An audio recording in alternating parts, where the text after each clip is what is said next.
ठंडा प्रदेश। एक छोटा सा घर, खिड़की के बाहर बर्फ पड़ रही है। माँ, सर्दियाँ आ गई हैं, बाहर बर्फ पड़ रही है। आज मैं रसोई में चूल्हे के सामने सोऊंगी। आज आग मत बुझाना। ठीक है, पर ध्यान रखना और चूल्हे से दूर सोना। चिंता मत करो माँ, मैं ध्यान रखूंगी। ठीक है, जा सो जा। मिली खटिये को रसोई में ले जाती है, उस पर बिस्तर लगाती है और उस पर रजाई ओढ़ के लेटती है। मिली एक दो बार करवट बदलती है और कहती है, लगता है मैंने बिस्तर दूर लगा लिया है। चूल्हे की गर्मी यहाँ तक आ ही नहीं रही। मैं थोड़ा और नजदीक आ जाती हूँ।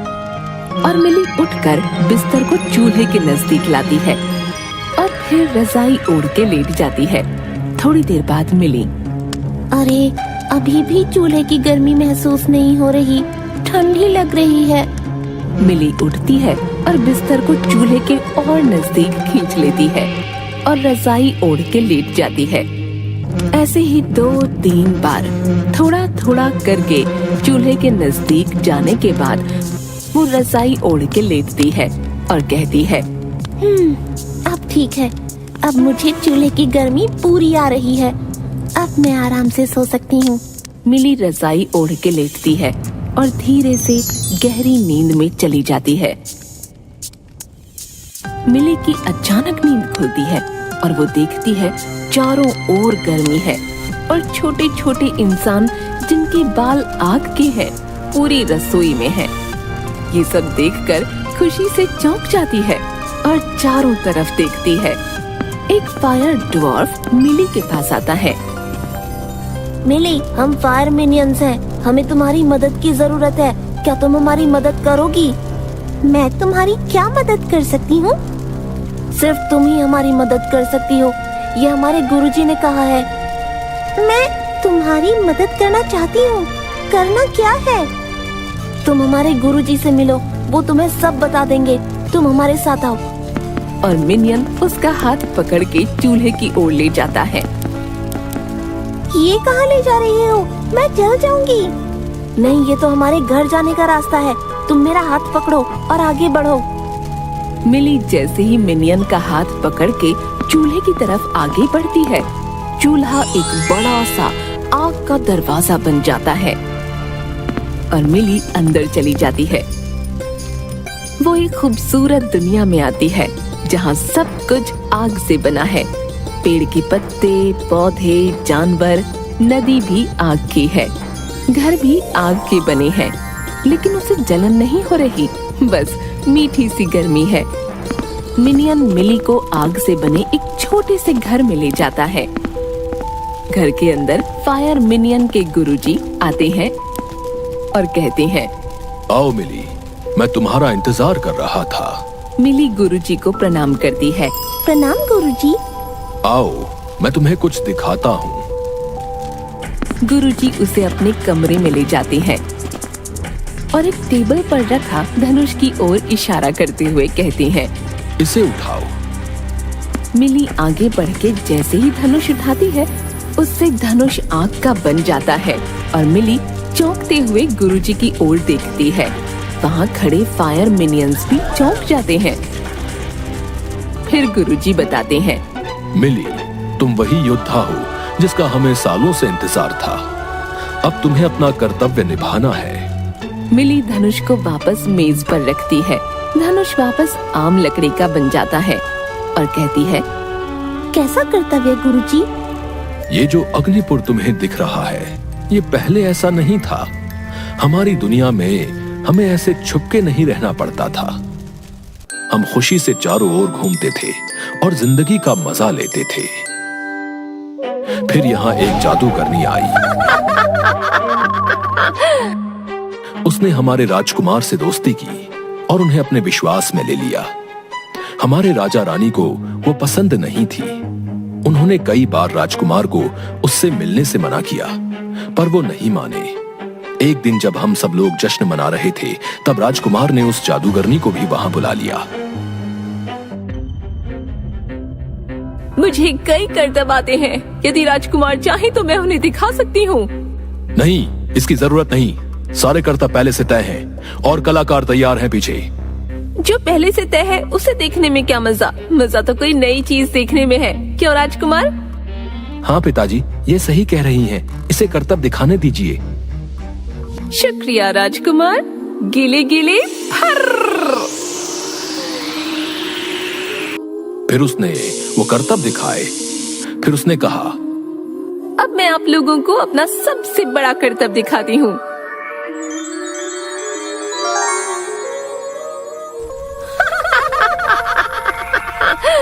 आज से मैं यहाँ की रानी हूँ।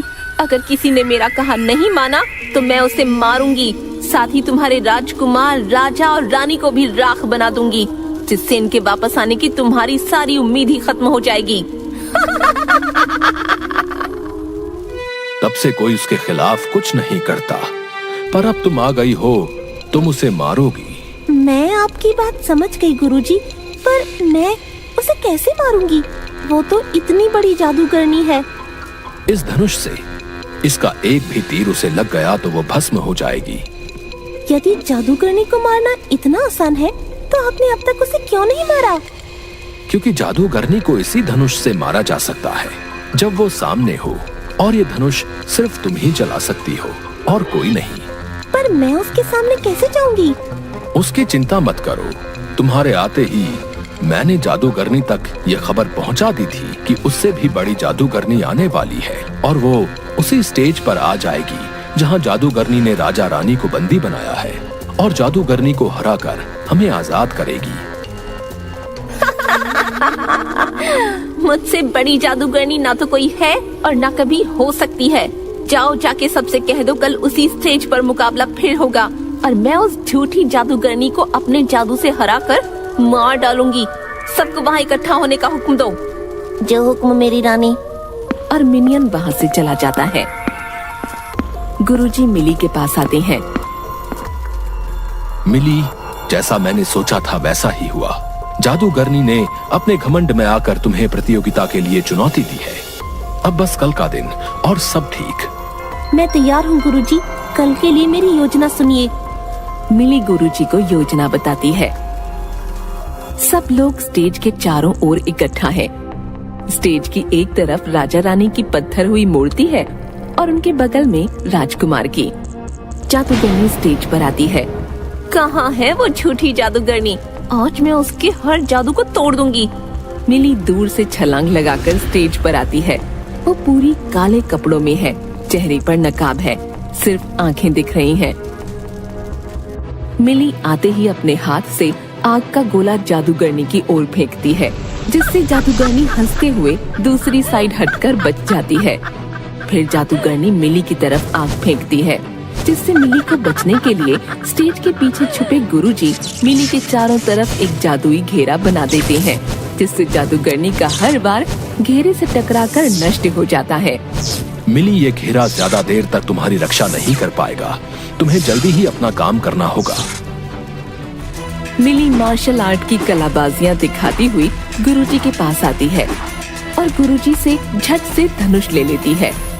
मिली के हाथ में अग्नि धनुष देखकर जादूगरनी घबराकर आंखें बड़ी कर लेती है। मिली मुस्कुराते हुए धनुष की प्रत्यंचा खींचती है, जिससे धनुष पर अग्नि का तीर आ जाता है और कहती है, तुम्हारा अत्याचार खत्म हुआ दुष्ट जादूगरनी। और तीर सीधा जाकर जादूगरनी को लगता है और वो वहीं राख बन जाती है। जादूगरनी के राख बनते ही राजा, रानी और राजकुमार तुरंत पत्थर से फायर मिनियन बन जाते हैं और सभी मिनियंस खुशी से मिली के नाम के नारे लगाने लगते हैं। राजा, रानी और राजकुमार गुरुजी से प्रणाम गुरुजी। आपका बहुत बहुत आभार गुरुजी। आपने हमें उस दुष्ट जादूगरनी के श्राप से मुक्ति दिलाई। ये सब मेरे नहीं बल्कि मिली की वजह से हो पाया है। ये सब इसी ने किया है। शुक्रिया मिली, हमें और हमारे लोगों को उस जादूगरनी से बचाने के लिए। ये तो मेरा फर्ज था। मुझे माफ कर दीजिए माँ पिताजी, मैंने आपकी बात न मानकर जादूगरनी से दोस्ती की और उसे जश्न में बुलाया और हमें इतना सब कुछ सहना पड़ा। हाँ राजकुमार, हमें अपने माता पिता की बात जरूर सुननी चाहिए। अरे माता पिता से याद आया, मेरे माँ पापा मेरे लिए परेशान हो रहे होंगे। मैं कल से गायब हूँ, मुझे अब वापस जाना चाहिए। तुम्हें परेशान होने की जरूरत नहीं मिली। 2 दिन हमारी दुनिया में बीते हैं। तुम्हारे घर पर अभी रात बाकी है और तुम्हारे माँ पापा अभी सो रहे हैं। पर हाँ, इससे पहले कि तुम्हारी माँ की डांट हमें पड़े, तुम्हें वापस जाना चाहिए। मिली, गुरुजी और कुछ फायर मिनियंस मिली की रसोई की उसी आग के दरवाजे पर खड़े हैं जिससे वो आग की दुनिया में गई थी। ये मास्क लो। जब भी तुम्हें हमसे मिलने का मन करे, ये मास्क पहनकर किसी भी आग के दरवाजे से हमारे पास आ जाना।